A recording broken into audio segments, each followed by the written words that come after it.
আজকে সব বল্টু চৌধুরী আর সল্টু চৌধুরীরা প্রথম কাতারে।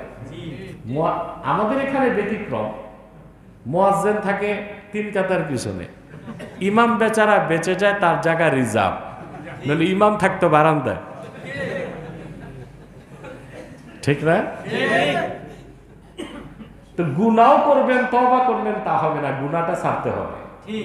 প্রথম হচ্ছে অনুশোচনা, তারপর হচ্ছে গুনাহ ছাড়া। 3 নাম্বার হচ্ছে আইয়াজ আমা আল্লাহ ইয়াউদা ফিহা আবাদা, শপথ করতে হবে আল্লাহ যে গুনাহ ছাড়ছি জিন্দেগিতে আর করব না। এই 3 শর্ত পূরণ হইল, আপনার গুনাহ যদি মেঘমালা পর্যন্ত চলে যায় আল্লাহ ওয়াদা করছেন মাফ করে দিবেন। তবে একটা জায়গায় সমস্যা, যদি বান্দা, এগুলো হচ্ছে যদি আল্লাহর হক নষ্ট করেন, আজ বান্দার হক নষ্ট করেন, তখন 3 শর্তে হবে না, 4 শর্ত। কত শর্ত? বান্দার হক বুঝেন? সুদ খেলে কার হক নষ্ট হয়? ঘুষ খেলে, চাঁদাবাজি করলে, টেন্ডারবাজি করলে, খাদ্যে ভেজাল দিলে, পাল্লা ওজনে কম দিলে, আরেকজনের সীমানা ধাক্কাইলে, মিথ্যা মামলা দিলে,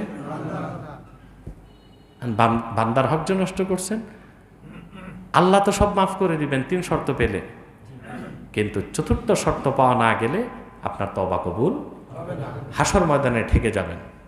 সেটা হচ্ছে বান্দার থেকে আপনাকে মার্সি নিতে হবে, সুবহানাল্লাহ, কিংবা যে হক মারছেন তা ফেরত দিতে হবে।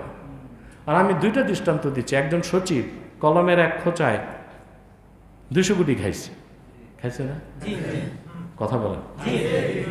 আগের প্রধানমন্ত্রীর পিয়ন নাকি 400 কোটি মারছে, নিজে বলে গেছে, বুঝেন না? পিয়ন যে গ্লাসে পানি দিত, এ খাইছে কত, বাকিরা কেমন খাইছে? আমরা বইতে পড়ছি পুকুর চুরি, আর 15 বছর দেখছি মহাসাগর চুরি। পুকুর চুরি না, সাগর চুরি, তারপর মহাসাগর চুরি। চুরি হইতে হইতে দেশে আছে কি? হেনরি কিসিঞ্জার বলছিল 72 সালে বাংলাদেশ তলাবিহীন ঝুরি, আর আমি 24-এ বলছি বাংলাদেশ ঝুরিবিহীন তলা। আগে ঝুরি ছিল, তলা ছিল না, এখন তলা আছে, ঝুরি নেই, কিচ্ছু নাই দেশে, ফোকলা, একেবারে ফোকলা। যদি না আল্লাহ বাঁচান তাহলে এই দেশের মানুষের দুর্ভিক্ষ ছাড়া কোনো উপায়। কথা বুঝতেছেন? তো বলছিলাম, বান্দার হক যদি নষ্ট করেন, এখন সচিব সে তো 200 কোটি চুরি করছে, একজনের টাকা না 18 কোটি জনগণের। এখন সে মনে করেন তবলিগে যে একটা চিল্লা লাগাইলো বা কোনো পীরের মুরিদ হইল, তওবা হয়ে যাবে? যা চুরি করছে তা নয়, জনগণের কাছে ক্ষমা। সে যদি ক্ষমা চায় সংবাদ সম্মেলন করে, প্রিয় ভাই সব, আমি এত থেকে এত সেশনে সচিবালয় অমুক মন্ত্রণালয়ের দায়িত্বে ছিলাম, এত টাকা মোট খাইছি, মাফ করেন। মানুষ মাফ করবে না? জুতা, স্যান্ডেল আর পচা ডিম মারবে। আচ্ছা, একজন মুদি দোকানদার, ছোটখাটো উদাহরণ দিই, প্রতিদিন পাল্লায় ওজনে কম দিছে, তেল একটু কম দিছে, চাউল একটু কম দিছে।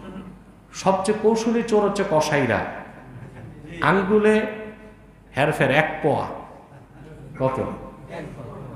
আবার এটার মধ্যে সারাদিন দেখবেন কসাইরা বসতে পানি জিটায়, ওজন বা কিনছেন 1.5 কেজি, বাড়ি যায় দেখেন 1.25 কেজি।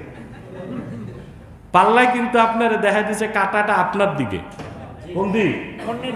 আপনার দিকে, মানে একটু বেশি দিছে। বাড়ির যে দেখে 1.5 কেজি নাই, 1.25 কেজি। সবচেয়ে কৌশলী চোর কসাইরা। তবে সব কসাই না, কিছু কসাই না, বেশি কসাই, বেশি খারাপ, কিছুই ভালো। আর আপনি পাল্লায় ওজনে কম দিচ্ছেন, তেল কম দিচ্ছেন, কারো ডাল কম দিচ্ছেন, কারো চাল কম দিচ্ছেন। ব্যবসা করছেন 30 বছর, কত হাজার মানুষ ঠকাইছেন? বহুত লোক না? সব কি এক জায়গায়? কেউ হাজীগঞ্জ, কেউ পাঠানটলি, কেউ লক্ষ্মীনারায়ণ, কেউ চৌধুরীবাড়ি, সারা সিদ্ধিরগঞ্জের মানুষের ঠকাইছেন। বুড়া গেলে তওবা করছে, কি করছে? তো ওই এত মানুষের হক মারছেন, কি করবে? এখন আপনারও তো গরু জবাই করে সবাই দাওয়াত দিয়ে মাফ চাইতে হবে। কথা কয় ভাইরা, আমি কিন্তু এতদিন ঠকেছি, আমার মাফ করে দেন। কেউ মাফ করবে? যার সময় যদি কেউ জিজ্ঞেস করে কই গেছিলা, চোরের বাড়ি খাইতে গেছিলাম, কথা বলে চোরের বাড়ি খেতে গেছে। আপনি যে চোর, সারা আগে জানছে থানা, এখন জানবে পুরা জেলা নারায়ণগঞ্জ। উপায় কি? উপায় নাই, আছে। ফতোয়া হচ্ছে সুদের টাকায়, ঘুষের টাকায়, চাঁদাবাজের টাকায়, চুরির টাকায় যা করছেন সব ফকির মিসকিনকে দান করে দিবেন। সওয়াবের আশা করবেন না, আল্লাহ মাফ করে দিবেন। আর কিয়ামতে যারা আপনাকে ধরবে, আল্লাহ তাদেরকে ভিন্নভাবে পুরস্কার দিয়া আপনার থেকে সরাই দিবে। আমরা এভাবে তওবা করব, আল্লাহ কবুল করুন, আল্লাহ মঞ্জুর। আজকে আপনাদের দাওয়াত দিয়ে দিচ্ছি, বাদে মাগরিব আব্বাসী মঞ্জিল জনপদ দরবার শরীফে দোয়া মিলাদ মাহফিল, বাদে এশা এখানে মসজিদে প্রতি বছর যে অনুষ্ঠান হবে, আর রাতে 12টায় পবিত্র লাইলাতুল বারাত উপলক্ষে সকল মুমিন মুসলমানদের রুহের মাগফিরাত কামনায় ওয়াজ ও দোয়ার মাহফিল, যেটা প্রতি বছর হয়, জানেন না? আগে হতো ভোকেশনাল মাঠে, এখন মাঠ ছোট হয়ে গেছে। অনুষ্ঠানটা হবে আলী আহমদ চুনকা ঈদগাহে। বুঝতে পারছেন? সবাই থাকবেন আপনারা। হাজার হাজার মানুষ মিলে মুনাজাত করলে আল্লাহ কবুল করেন। 100 জন মুমিন যদি এক জায়গায় হয়, ওই দোয়া বিফল। আর কয়েক হাজার মুমিন যদি এক হয়, সে দোয়া কি মিস হবে? আপনাদের বাবা মা আত্মীয় স্বজন সব শুয়ে আছে পাশের কবরস্থানে, তাদের আত্মার মাগফিরাত কামনায় আপনারা রাতে 12টার অনুষ্ঠানে উপস্থিত থাকবেন ইনশাআল্লাহ। আল্লাহ আমাদেরকে কবুল করুক, মঞ্জুর করুক। যাদের সুন্নত বাকি সুন্নত আদায়।